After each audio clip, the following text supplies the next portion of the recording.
Deep, very serious.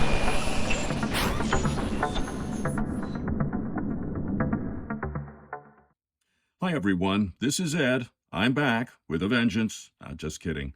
We have Judge Everett's order denying, without prejudice, Donna Adelson's motion to change venue.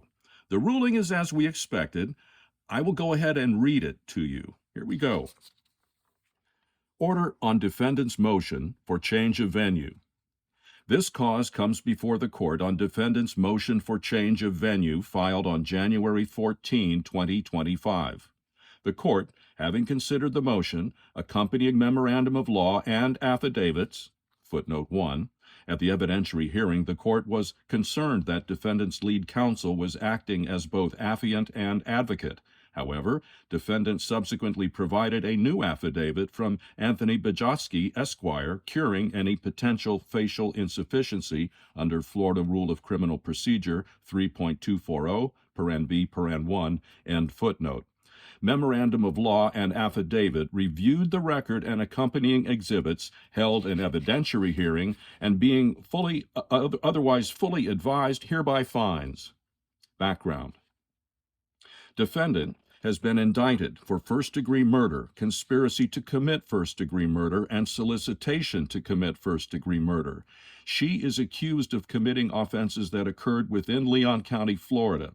With limited exceptions, Section 910.03 paren 1 Florida statutes mandates that, quote, criminal prosecutions shall be tried in the county where the offense was committed, unquote. Prompted by the temporary unsealing of an in-camera transcript, defendant requests that the venue of her pending trial be moved from the county where the offenses are alleged to have been committed. Nearly 3 months later, she filed an accompanying memorandum of law in support of her motion, along with multiple exhibits. The state opposes defendant's requests at this juncture, insisting that the only way to determine whether an impartial jury can be impaneled in Leon County is by first attempting to impanel an impartial jury. An analysis. To prevail on her motion, defendant has the burden to demonstrate, quote, that the setting of the trial is inherently prejudicial because of the general atmosphere and state of mind of the inhabitants in the community, unquote, Manning v. State. More specifically, quote, the test for determining whether to grant a change of venue is whether the inhabitants of a community are so infected by knowledge of the incident and accompanying prejudice, bias, and preconceived opinions that jurors could not possibly put these matters out of their minds and try the case solely on the evidence presented in the courtroom, unquote, Griffin v. State. The Florida Supreme Court explained in Manning that a trial court could determine whether to change the venue for a trial, quote, prior to the commencement of the jury selection. Footnote 2. The statement relied on Redoux versus Louisiana, wherein the United States Supreme Court held, quote, it was a denial of due process of law to refuse the request for a change of venue after the people of Calcasieu Parish had been exposed repeatedly and in depth to the spectacle of Redoux personally confessing in detail to the crimes with which he was later charged, unquote. There has been no documented confession by defendant here, as acknowledged during the hearing, end footnote 2. Or a trial court may, quote, withhold making the determination until an attempt is made to obtain impartial jurors to try the cause, unquote.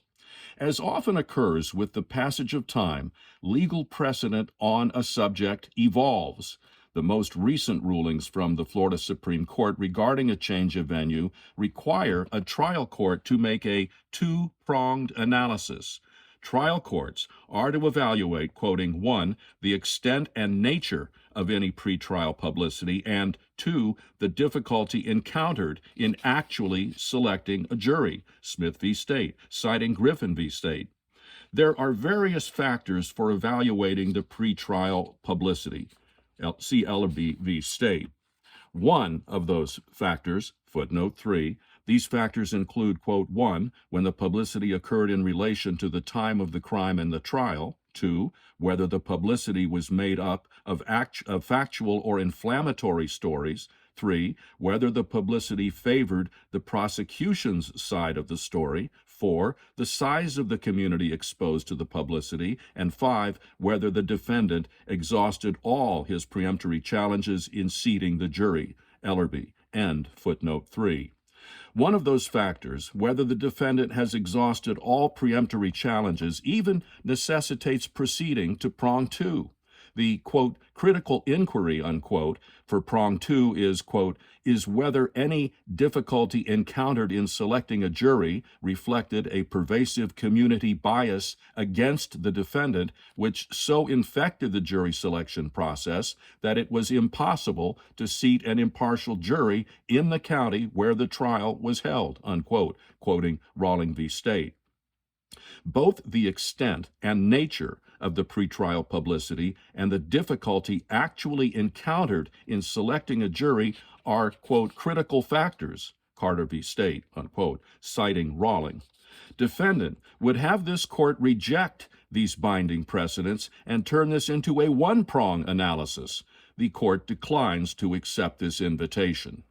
Although it is undisputed that this case contains extensive pretrial publicity, quote, pretrial publicity is normal and expected in certain kinds of cases, and that fact standing alone will not require a change of venue, unquote, Griffin. Therefore, Section 910.03 Florida Statutes, footnote 4, the court observes that Section 910.03 paren 3 provides, quote, if a court finds that a fair and impartial jury cannot be impaneled in the county where the offense was committed, and the court determines that once a jury is selected, it shall be sequestered, the court on its own motion or upon the motion of any party may elect to select a jury from a county other than where the offense was committed. The selection of the alternative county will be governed by the requirements of subsection 2. Upon completion of jury selection, the jury shall be brought for the trial to the county where the offense was committed.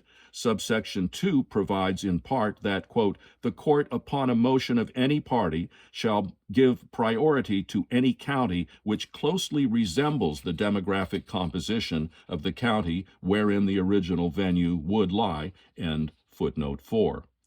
Therefore, Section 910.03 Florida Statutes and Smith, along with its related precedents, compel an approach that includes voir dire of the inhabitants where the crime is alleged to have been committed. See example, Rawling v. State. Quote, the second prong of the analysis requires the trial court to examine the extent of difficulty in actually selecting an impartial jury at voir dire.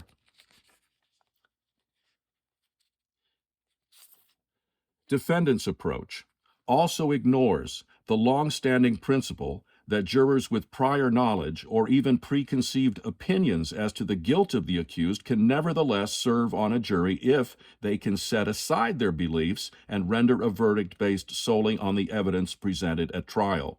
Consequently, the United States Supreme Court has declared, quote, to hold that the mere existence of any preconceived notion as to the guilt or innocence of an accused without more is sufficient to rebut the presumption of a prospective juror's impartiality would be to establish an impossible standard. It is sufficient if the juror can lay aside his impression or opinion and render a verdict based on the evidence presented in court, unquote, Irwin v. Dowd. See also Patton v. Yount. Quote, the relevant question is not whether the community remembered the case, but whether the jurors at Yount's trial had such fixed opinions that they could not judge impartially the guilt of the defendant, unquote.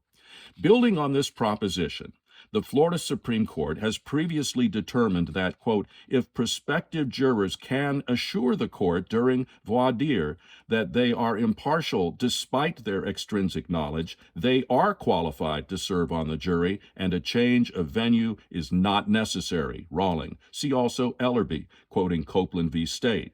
quote, even where every member of the jury panel had read or heard something about the crime, a presumption of impartiality is supported by venire members' assurances that they would be able to disregard the previously gained information and render a verdict based on the evidence presented in court, unquote. As a result, quoting, if it is possible to impanel a jury comprising persons who can be relied upon to decide the case based upon the evidence and not be influenced by knowledge gained from sources outside the courtroom, then a denial of change of venue is proper. Copeland. Defendant has provided no legal basis to forego the essential task of asking prospective jurors whether they can be impartial despite any potential extrinsic knowledge about this case, along with other vital questions. Furthermore, the court finds the hearing evidence does not demonstrate that the extent and nature of pretrial publicity is so pervasive that attempting to seat a jury would be futile. Conclusion. The court is mindful that nearly 70 years ago, the Florida Supreme Court declared, quote, that every trial court in considering a motion for change of venue must liberally resolve in favor of the defendant any doubt as to the ability of the state to furnish a defendant a trial by fair and impartial jury, Singer v. State. However, the defendant has not provided a sufficient legal or evidentiary basis for bypassing the Florida Supreme Court's two-pronged analysis regarding a change of venue.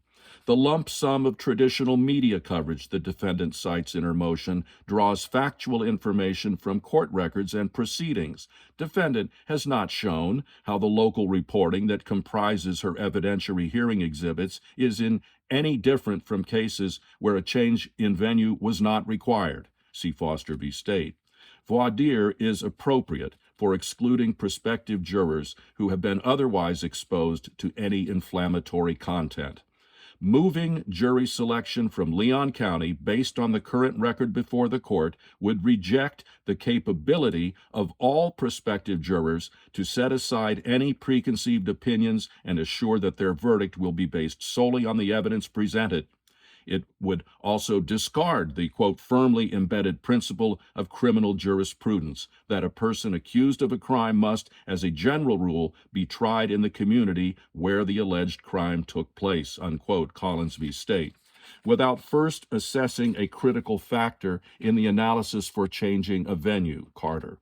This also does not mean that defendant will be unable to raise the issue of venue following a voir dire.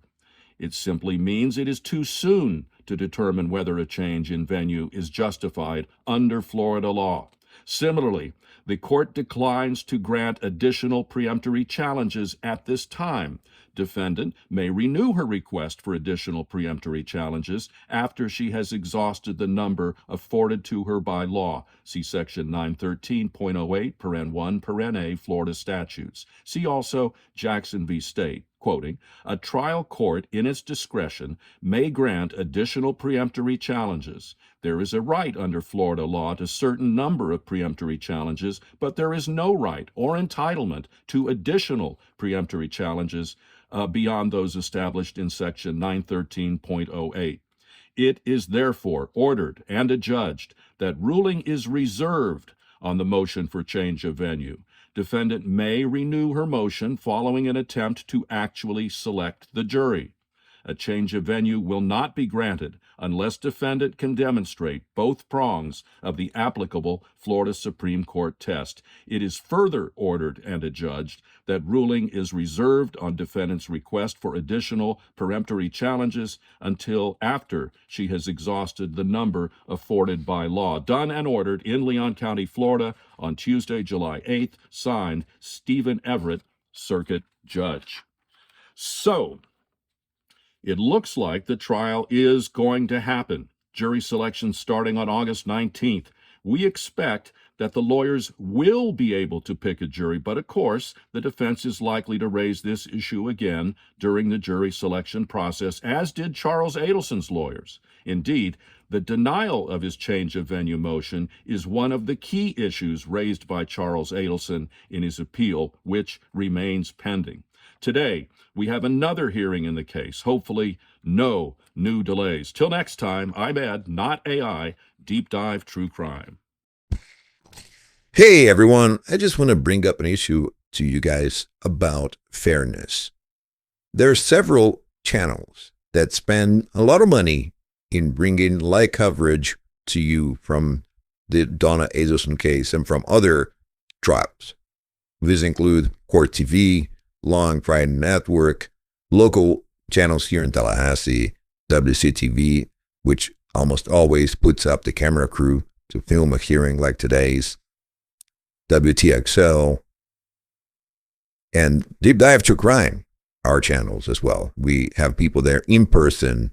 We spend money on equipment, and so on and so forth. But a lot of you watch videos live on STS as they screen share other people's work. The live coverage from WCTV was screen shared by STS, and then they had someone giving commentary, supposedly. Maybe that's allowed by copyright law. I'm not sure. I know that WCTV is very protective of its work. So I'm not sure if they got permission or not. And if they did, excellent. And if they helped contribute to the cost of producing those videos, excellent. But if they're not, basically, every time that you give your views to channels like that, you're taking away the money that goes to the channels that devotes time and money and resources to bring in discoveries to you. And the end result will be, maybe not in a small case, in a small trial or small channels, but the more people that do that, because if one channel does it, why shouldn't everybody else do it, right? If they're allowed to do it without permission, then all channels can do that. Then you're going to water down the earnings from those videos.